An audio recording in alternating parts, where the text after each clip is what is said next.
SCERT Kunjaban অডিটোরিয়ামে বৃহস্পতিবার থেকে দুদিন ব্যাপী জেলাভিত্তিক কিশোরী উৎকর্ষ মঞ্চের অনুষ্ঠানের শুভ সূচনা হয়। অনুষ্ঠানের উদ্বোধন করেন বিধানসভার মুখ্য সচেতক কল্যাণী রায়। তাছাড়া উপস্থিত ছিলেন মেয়র তথা বিধায়ক দীপক মজুমদার, পশ্চিম জেলা সভাধিপতি বিশ্বজিৎ শীল। অনুষ্ঠান স্থলে ছাত্রীরা বিভিন্ন ধরনের মডেল নিয়ে বসেছে। এই অনুষ্ঠানের মধ্য দিয়ে ছাত্রীদের সুপ্ত প্রতিভার বিকাশ ঘটানো হয়, তাই ছাত্রীরা এই অনুষ্ঠান নিয়ে বিশেষ উৎসাহী। সংবাদ মাধ্যমের মুখোমুখি হয়ে বিধানসভার মুখ্য সচেতক কল্যাণী রায় আরো কি বলেছেন গোটা অনুষ্ঠানটি সম্পর্কে শুনুন। অন্যায় বলার সাহস করতে হবে, ভুলকে ভুল বলার সাহস করতে হবে। এই মানসিকতা তখনই হবে যখন আমাদের মধ্যে সেলফ কনফিডেন্স থাকবে, আমাদের মধ্যে আত্মসচেতন বোধ থাকবে, আর তবেই হবে এই উৎকর্ষ মঞ্চগুলি আমরা যে প্রতি বছর করি তার সুফল আমরা এইভাবেই পেতে পারি। এই উৎকর্ষ মঞ্চে এসে দুদিন ব্যাপী নাচ গান খাওয়া দাওয়া করলাম, এটা মেসেজ নয়। মেসেজ হলো দুদিনের এই প্রোগ্রাম শেষে কি নিয়ে যাচ্ছি, আমাদের মেয়েদের এই জিনিসটা মাথায় রাখতে হবে। আমরা কি নিয়ে যাচ্ছি, এবং আমরা নিশ্চয়ই একটা স্কুল থেকে আসিনি, বিভিন্ন স্কুল থেকে এসেছি।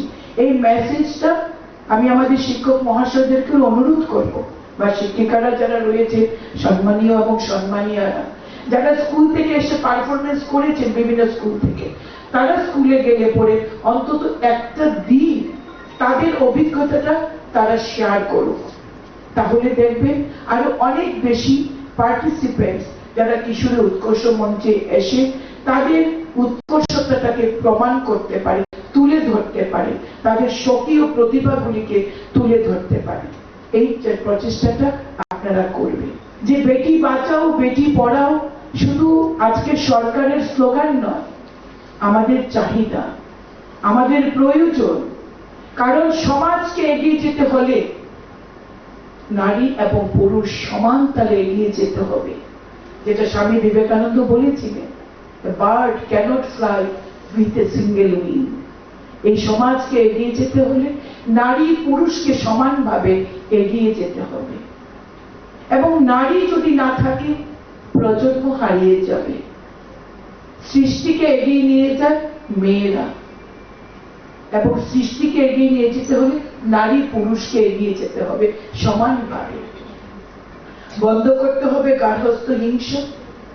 মেয়েরা শুধু আজকে আমাদের আজ্ঞাবাহক নয়, এই সংসারকে সুন্দর করে রাখতে হলে মেয়ে এবং পুরুষ, নারী এবং পুরুষকে সমানভাবে অংশীদারিত্ব নিতে হবে, সমাজকে সুন্দর করতে হবে। আমরা ছোটবেলা থেকে শুধু এইটুকুনি শুনে এসেছি, সংসার সুখের হয় রমণীর গুণে। এইটুকুনি বলেছেন আমাদের মায়েরা ঠাকুমারা, বাকি লাইনটা বলেননি। সংসার হয়, সংসার সুখের হয় রমণীর গুণে, তারপর যদি থাকে গুণবান স্বামী যদি থাকে তার সঙ্গে। সংসার সুখের হয় রমণীর গুণে, গুণবান পতি যদি থাকে তার সঙ্গে। অর্থাৎ সংসার তখনই সুখের হবে যখন নারী এবং পুরুষ সমান তালে এই সংসারটাকে, এই সংসারের দায়িত্ব নেয়, ছেলে এবং মেয়েকে সমানভাবে গড়ে তোলে, সমান মানসিকতা দিয়ে। ছেলেকে ভালোভাবে মানুষ করব, ছেলে ডাক্তারি পড়বে, আর মেয়েকে সাধারণ স্কুলে পড়িয়ে ভালো পাত্রস্থ করা, এই যেন লক্ষ্য না আমাদের।